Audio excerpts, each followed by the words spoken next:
मेरा शहर मुझको किराएदार कहता है। मेरा घर मुझसे बहुत दूर रहता है। हाँ, मैं वो लड़का हूँ जो कुछ ख्वाबों की गठरी लेकर एक अनजान शहर में आया था। कुछ उम्मीदें, कुछ सपने और कुछ घर वालों का आशीर्वाद साथ लाया था। खाना खाने बैठता हूँ तो माँ के हाथ की रोटी याद आती है।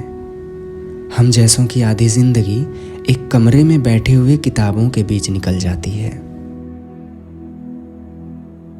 पढ़ाई काम के भागा दौड़ी में एक दिन मेरा पूरा बदन अकड़ गया था। शाम होते होते मैं हद से ज्यादा बीमार पड़ गया था। बदलते हवा और पानी का असर था शायद। हिदायत मिली कि अच्छा खाना खाओ। डॉक्टर ने साफ बोला, हो सके तो थोड़ा घर पर हो आओ। अनजान शहर में अकेले खुद की हालत नहीं संभाल पाओगे। गांव की हवा लगेगी तो शायद जल्दी ठीक हो जाओगे।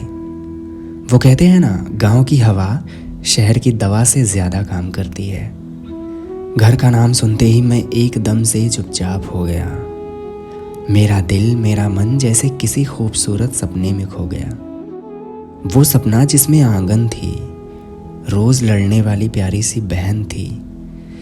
वो सपना जिसमें गैया थी, खेत थे, पेड़ थे, खलिहान था, छुट्टियों में घूमने को ननिहाल था। वो सपना जिसमें पूरा बचपन था। सबसे पुराने पीपल की मोटी जड़ें थी, नीम पर झूला था, परिवार का छांव था। वो सपना जिसमें मेरा पूरा गांव था।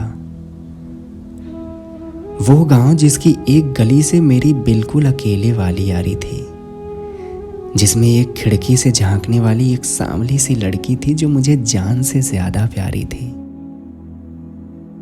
आखिरी बार मिलने नहीं आई। मेरे लौटने का इंतजार भी होगा या नहीं, पता नहीं। इतने दिन बाद उसको मुझसे अब भी प्यार होगा या नहीं। अब वो भी शाम होने पर खिड़की बंद करके सो जाती होगी, या शायद मेरे दिए कंगन देखकर उसको मेरी याद तो जरूर आती होगी।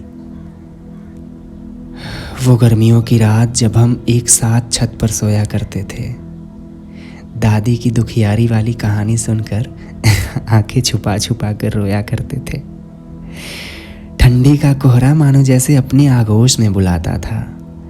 हाथ पर ओस की बूंदें गिरती तो मैं मोती मिलने जितना खुश हो जाता था। अब देखो ना, इंसान का भूख इतना ताकतवर हो जाता है कि हम अपनी खुशियां, अपना बचपन, अपना घर छोड़कर चंद रुपए कमाने को तरक्की कहते हैं। खैर, आप बताइए ना, इस भागा दौड़ी के चक्कर में आप कौन सा गांव छोड़कर किस शहर में रहते हैं?